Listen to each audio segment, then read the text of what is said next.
Alqara dinanlar günü münasibetli ösüşlere beslenen täze döwrüň bu soňçly dinanlara atly dawarlar maksat geçirli. Türkmenistanyň halk maslahatynyň, mejlisiň, syýasy partiýalaryň, dinanlar birleşigini merkezi geňeşiniň we jemgyýetçilik guramalarynyň birlikde geçiren dawarlar maksaty joşgyny aýdym sağla çykyşlaryny otgaşdy.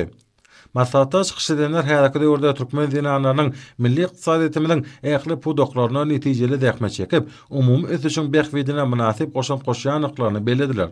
Şol wagtyň özüne garaşyr kemişleri bir tarap atamyzda ýeni gyýlaryň hemme taraplaryň bilim, terbiýe almaklary, olaryň hukuklarynyň kepillendirilmegi bilen baglanşykly meseleler, hormatly prezidentimiň parasatly başçylygyny amala asyrlayan döwlet syýasatynyň iller tutulýan ugurlarynyň biri bolup durýar.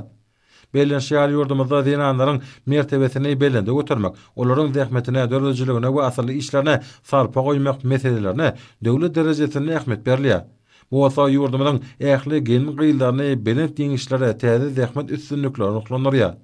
Şeýlekde ýurdumyň gen gyýlary jemgyýetçilik ösüşine özlerine münasip goşantlaryny goşup, möhüm ähmetli wakalary işe gatnaşýarlar. Dawarly maksatda gahrman arkadamydan başlangyç esasynda dinanlara hormat goýmak ýürelgesiň arkadaly gahrman serdarymyz tarapyndan üstünlikli üstün ýani barada durulup geçildi. Gen gyýlaryň durmuşymyň ähli ugurlaryna işe gatnaşmaklary üçin ähli zirok şertlaryň döredilmegine döwlet derejesinde möhüm ähmet berilýär. Dawarly maksatyň dowamyna ýanglanan aýdym sahalarda dinan edebiniň, gözelliginiň we gen gyýlaryň asly zähmetiniň wasp ýetirli.